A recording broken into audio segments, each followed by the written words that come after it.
Hello, my name is Nigel Thorne. I'm from Wales and I have concerns about the Welsh Government's Relationships and Sexuality Education Code. I'm not the only one to have concerns. The Relationships and Sexuality Education Code is a document that the Welsh Government has published for schools. It contains the mandatory elements that must be taught as part of the new Relationships and Sexuality Education RSE curriculum. Schools must create their own curriculum based on the code. Now, the code comprises three strands: relationships and identity, sexual health and well-being, empowerment, safety and respect. Much of the strand related to relationships and identity has been informed by queer theory, an ideology born in American academia. This ideology seeks to downplay the significance of biological sex and exaggerate the significance of gender, more specifically, gender identity. Biological sex is a fundamental and immutable aspect of every higher order animal. I doubt that 10 years ago most of you had even heard of the term gender identity. This ideology has had a massive influence on our institutions, partly because it is marketed as being inclusive, which is presumably why the Welsh Government has bought into it, and partly because it is aggressively promoted, helped by huge amounts of money supplied by wealthy backers. Many people are concerned about the implications of the teaching of this ideology on the psychological well-being of children. There's been a large increase in the number of children identifying as trans or non-binary in general. More specifically, there's been a large increase in the number of children referred to the Gender Identity Service Clinic, GIDS. On the 10th of March this year, an interim report on a review of the gender identity services for young people conducted by Dr. Hilary Cass was published. Dr. Cass made reference to this recent huge increase. 72 children were referred in 2009 to 2010. 10 years later, that number was 2,590. The trajectory is upwards, steeply upwards. Most of the new cohort of young patients transitioned at or shortly after puberty, and many had comorbid conditions. 35% referred had mild to severe autistic traits or other types of neurodiversity. The majority were same-sex attracted or bisexual. 5% were looked after children. Almost 4% were adopted. Many had complex mental health histories. Now, many people believe that there is a connection between the promotion of this ideology and the increasing numbers of children seeking to medically change their bodies. And yet this is a mandatory part of the curriculum, that this ideology be taught in Welsh schools. So here is the Relationships and Sexuality Education Code. The Curriculum for Wales, Relationships and Sexuality Education Code. This should encompass sex education for children, but surprisingly, within the code there is no mention at all of the words male, female, man, woman, boy or girl. There are, however, 17 references to the word gender. Now, the word gender has two definitions in relation to men and women. These definitions are in the Oxford English Dictionary. One is as a synonym for sex. This is the biological perspective. Now, there's a note here that states, in the 20th century, as sex came increasingly to mean sexual intercourse, gender began to replace it in early use euphemistically as the usual word for the biological grouping of males and females. There is a story, which may be apocryphal, that on official forms next to the box marked sex, some jokers would put "yes please." So to circumvent that problem, on official forms, the word sex was replaced with the word gender. So there's a second definition of gender just underneath. Psychology and sociology, originally from the United States, Gender is the state of being male or female as expressed by social or cultural distinctions and differences rather than biological ones. The collective attributes or traits associated with a particular sex or determined as a result of one's sex. So these are the social expectations of the roles, behaviours of a person based on their sex. This is the sociological aspect. So if we turn back to the RSE Code, we learn that in phase 1 from age 3, we learn that pupils should be taught to respect others whatever their gender. As gender is a synonym for sex, it is plain what that means. In phase 2 from age 7, we learn that pupils should be taught the importance of sex and gender equality. So if gender is a synonym for sex, why does the code refer to both sex and gender? This is confusing. So fortunately, there is further advice on the Welsh Government website on designing your curriculum. If we can find it, here we go. Sex is defined as attributed to a person on the basis of primary sex characteristics, genitalia, and reproductive functions. Well, sex isn't attributed to a person. Sex is a fundamental aspect of every higher order animal. It is an immutable aspect of ourselves. Gender here is defined as often used to refer to whether someone identifies as male, female, or non-binary.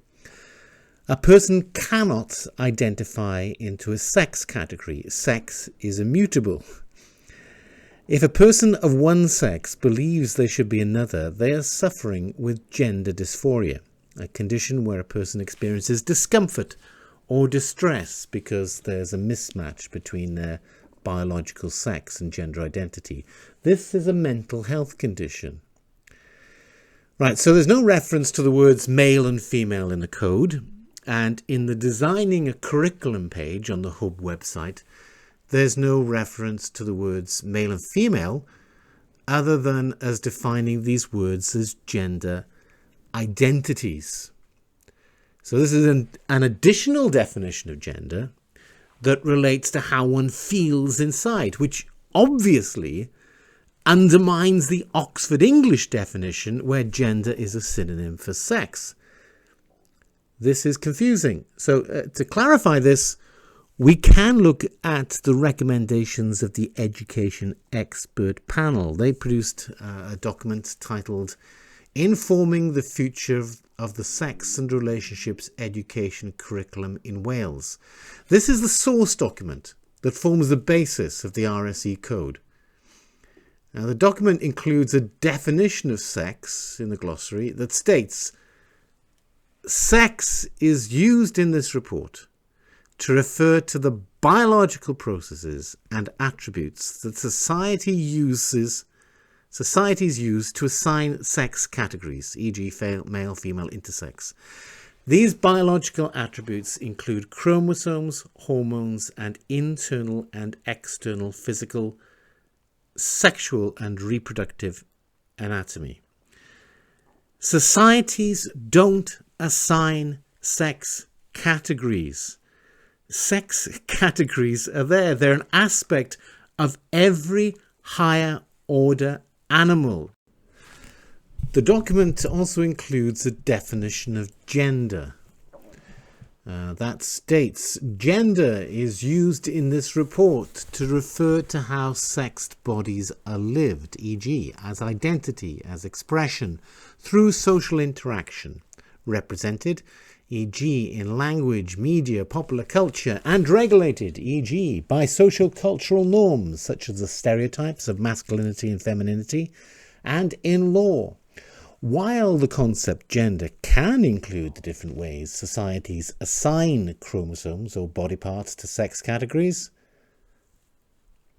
It is not synonymous with sex and does not only refer to gender identity or gender expression. It is a concept that allows for analyses of gender as an organising principle of society, e.g., how gender shapes and is shaped by economic, environmental, political, cultural, legal, historical, religious and spiritual factors. As a concept, it also enables an exploration of how different societies address the intersection of biological, social, cultural, and psychological processes. So if teachers can make sense of that, good luck to them.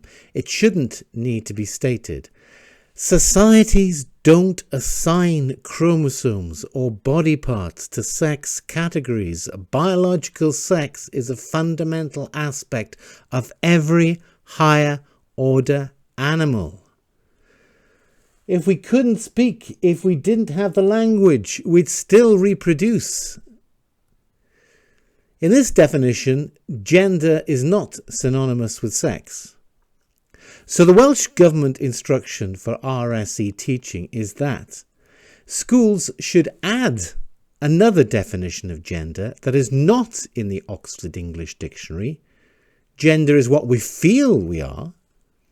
Schools should disregard one definition of gender that is defined in the Oxford English Dictionary. It is no longer to be regarded as synonymous with sex. And schools should change another definition of gender that is defined in the Oxford English Dictionary, that which describes the social expectations of roles and behaviours based on sex, to the social expectations based on how people behave, look or dress. This assertion seems to imply that the social expectations of a woman will change if she swaps a skirt for a pair of trousers. If you think that this teaching is bordering on the Orwellian, you'd be right. So where does all this come from? The chair of the Sex and Relationships expert panel was Professor Emma Renold, an academic from Cardiff University. In 2006, an article of hers was published in the British Journal of Sociology of Education.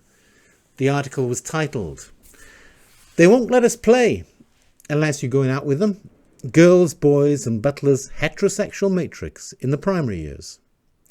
Professor Renold is a great fan of Judith Butler, who is regarded as one of the founders of queer theory, a praxis-based philosophy that aims to undermine heteronormativity, the perception that to be normal, boys must be masculine and sexually attracted to girls, and girls must be feminine and sexually attracted to boys. In her highly influential work, Gender Trouble, Butler referred to this as the heteronormative matrix. Those children who don't fit into this matrix are at risk of being ridiculed, and we can have some sympathy with that. Butler quotes French philosopher Monique Wittig, who argues that the straight, the heterosexual mind, is oppressive because it takes for granted that what found society is heterosexuality. Butler writes, "The naming of sex is an act of domination and compulsion, an institutionalized performative that both creates and legislates social reality by requiring the discursive perceptual construction of bodies in accord with principles of sexual difference. Hence," Wittig concludes, "we are compelled in our bodies and our minds to correspond feature by feature with the idea of nature that has been established for us. Men and women are political categories and not natural facts. Sex, the category, compels sex, the social configuration of bodies, through what Wittig calls a coerced contract. Hence, the category of sex is a name that enslaves. Language casts sheaves of reality upon the social body, but these sheaves are not easily discarded." She continues, "stamping it and violently shaping it." Wittig argues that the straight mind, evident in the discourses of the human sciences, oppress all of us, lesbians, women and homosexual men, because they take for granted that what founds society, any society, is heterosexuality. Butler also believes that gender is performative, so that the way we express our gender influences the way those around us respond to us. To undermine this matrix, Butler proposes the dissemination of teaching that reduces the significance of sex and elevates the significance of gender. Professor Renold ends her article with something of a mission statement. The heteronormativity of gender relations in the early years is certainly ripe for some gender trouble, and some of this work is well underway and radically disrupting a range of gender and sexual truths in what might be more fittingly described as the heteroformative years. Professor Renold is a woman on a crusade. She is certainly focused on disrupting a range of gender and sexual truths. Professor Renold was invited to chair the Sex and Relationships Education SRE Expert Panel in March 2017. In December of that same year, the panel published a number of recommendations. The first recommendation was that this teaching be made a statutory part of the curriculum, and that sex and relationships education should be renamed Sexuality and Relationships Education, following World Health Organization guidelines that defines sexuality as a central aspect of being human throughout life and encompasses sex, gender identities and roles, sexual orientation, eroticism, pleasure, intimacy and reproduction.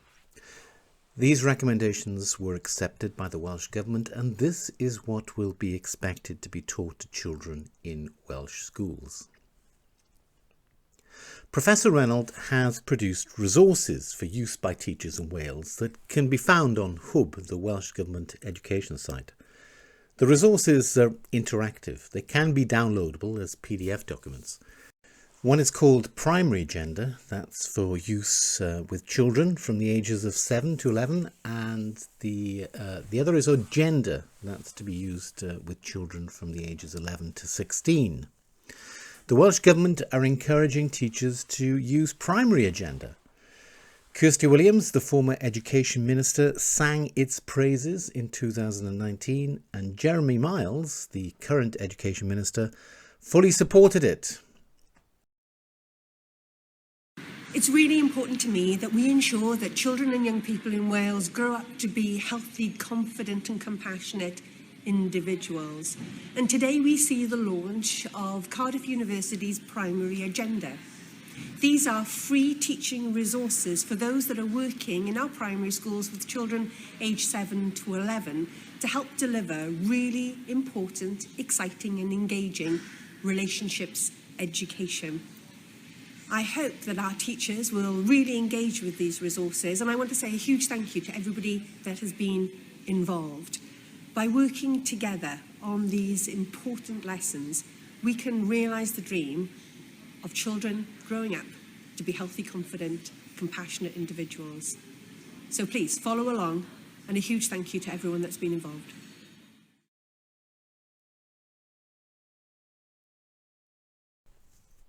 Professor Renold's work has been well received and has led to her picking up a prestigious award. Agenda has been approved by Cardiff University, the NSPCC, the former Children's Commissioner in Wales, Welsh Women's Aid, and the Welsh Government. With such backing, no doubt, teachers will feel comfortable using this resource. However, there are a number of problems with Primary Agenda, not the least being, it is factually inaccurate regarding the legal protections for gender identity. It is factually inaccurate about children's rights relating to gender identity. It is factually inaccurate about the science underlying gender identity.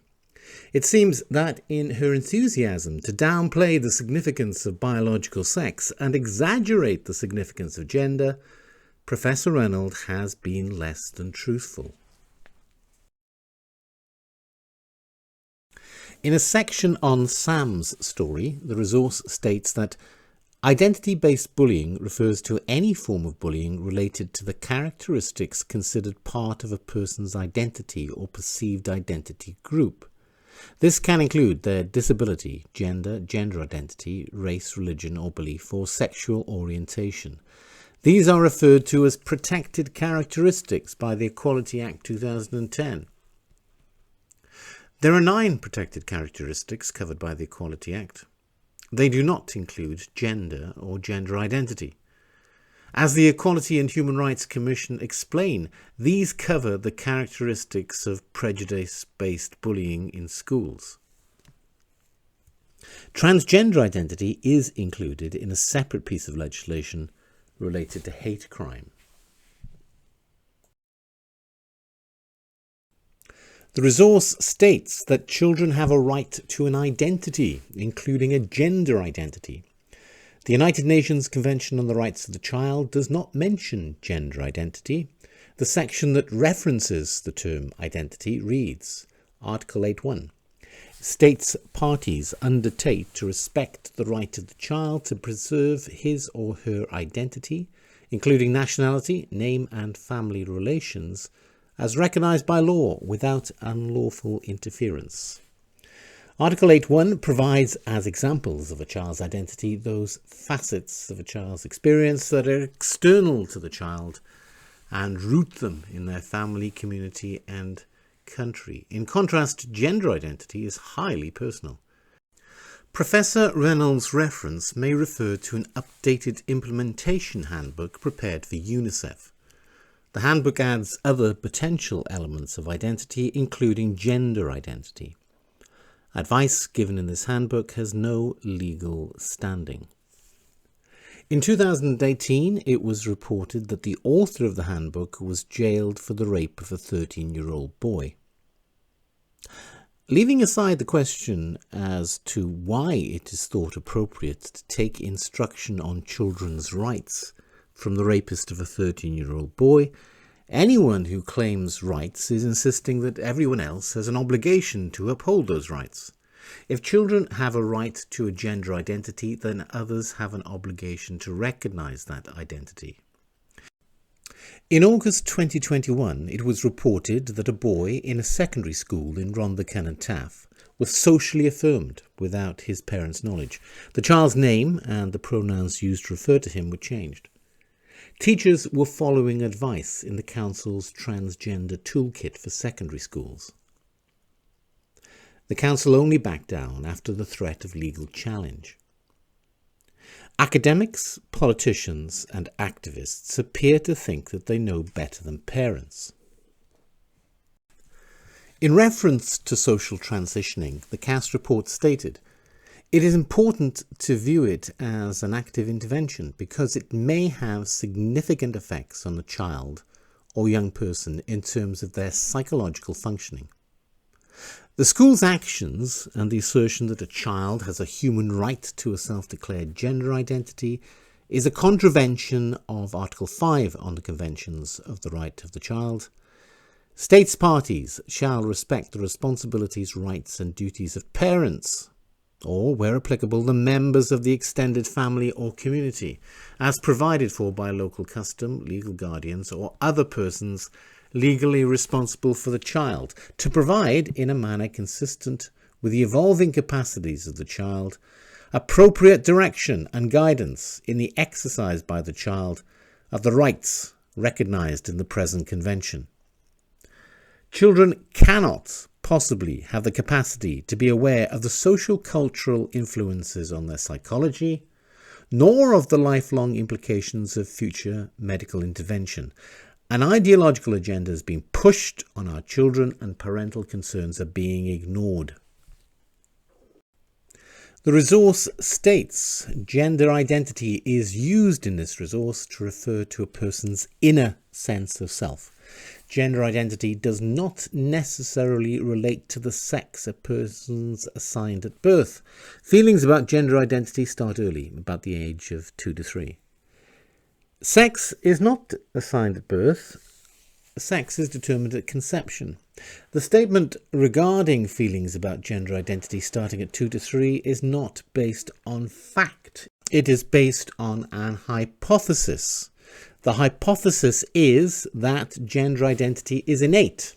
This is an hypothesis that is spouted as fact by Stonewall, the LGBT plus lobby group. It is spouted as fact by the trans lobby group GIDS.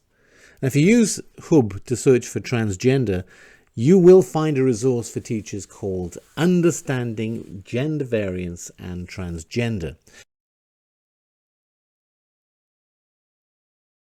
If you launch Lesson Plan 3, you'll find a link to GIDS document named Transphobic Bullying. The link no longer exists, but the document can be retrieved from archive. In the document is an image of 2 babies in the womb. One is labelled as a baby who identifies as a girl but looks like a boy. The other is labelled as a baby who identifies as a boy but looks like a girl. Material referenced on Hub is telling teachers that babies can be born in the wrong body. This hypothesis is particularly bad science. The scientific method requires an hypothesis to be falsifiable. It needs to be able to be tested. Subjective feelings cannot be tested. They cannot be falsified. Moreover, the hypothesis depends on the acceptance of socially expected gender roles and behaviours. They provide a frame of reference. Without such a frame of reference, how can anyone possibly know what gender they identify as? An alternative hypothesis is that rather than being innate, gender identity is created as a response to the policing of gender non-conforming behaviour. Consider a 3-year-old boy who likes playing with dolls. The father says, "Don't play with dolls, play with trucks. Boys, play with trucks." The 3-year-old isn't cognitively aware of any significant difference between boys and girls other than they play with different toys. He likes playing with dolls, so he says, "I'm a girl." That statement is not a profession of an internal gender identity. That statement is a justification for him playing with dolls in response to a challenge. Now, if that statement is affirmed by external authority, then that belief may be concretized. Ironically, in Gender Trouble, Judith Butler wrote, "There is no gender identity behind the expressions of gender. That identity is performatively constituted by the very expressions that are said to be its results." Her remark is much more in line with the second hypothesis than it is with the first. So, back to the Relationships and Sexuality Education Code. Under the Relationships and Identity section of the Code, it says in Phase 1 from age 3, we learn that pupils should be taught to respect others, whatever their gender. So, imagine seeing this from the perspective of a teacher. I've just learned from a resource referenced on Hub that babies can be born in the wrong body. I've just learned from the primary agenda that children have a right to a gender identity. And I just read the definition of gender supplied by the Welsh Government, that gender is what someone identifies as. So the Welsh Government requires me to teach 5-year-olds, say, respect for others, whatever their gender. So I look around for material that will help children be aware of others' gender identity. Many local authorities and schools have links with Stonewall, and Stonewall provide a list of recommended reading material for primary schools. Among the many books that Stonewall recommend that promote the message that babies can be born in the wrong body is I Am Jazz. I Am Jazz is recommended reading for children from the age of 5 to 7. It is a jolly and sunny story of a boy who transitioned. Let's call him Jacob. At a very young age, Jacob liked pink. He liked dressing up in his sister's clothes, and he liked dancing. At the age of 5, Jacob socially transitioned and became Jazz. Thereafter, he was treated as if he were a girl. What is not in the book is that Jazz started taking drugs to block his puberty at age 11. At the age of 18, he had an artificial vagina, a hole, surgically created in his body using his inverted penis, surgically patched with a piece of his colon. He has been castrated, he is sterilised. As Jazz never entered male puberty, he'll never experience sexual pleasure. He'll need to take female sex hormones for the rest of his life. He needs to use a dilator regularly to prevent the hole from sealing up. He's likely to suffer side effects as a result of the drugs he has taken, including loss of bone density that may lead to osteoporosis. In the book, Jazz states, "I have a girl brain in a boy's body. I was born this way." Jacob could have grown up to be an effeminate gay man if he hadn't been led to believe that boys and girls behaved in different ways. His body has been irreversibly damaged. Imagine if that was your child, or grandchild, or niece, or nephew. Imagine if your 5-year-old child was taught that babies can be born in the wrong body. That such material may be read to young children in Wales is shocking. The information provided in Primary Agenda is misleading. The resource provided for secondary school pupils is much, much worse. The material is highly political, one-sided, and links to resources that encourage children to reflect on their gender and tell their teachers to refer to them with their gender. A joke circulating on social media compares gender dysphoria to a bad joke. If you think about it long enough, you'll eventually get it. An organisation, Public Child Protection Wales, is challenging the new curriculum, and they're currently fundraising to raise money for a judicial review of the new curriculum due to take place in November. Links are included below.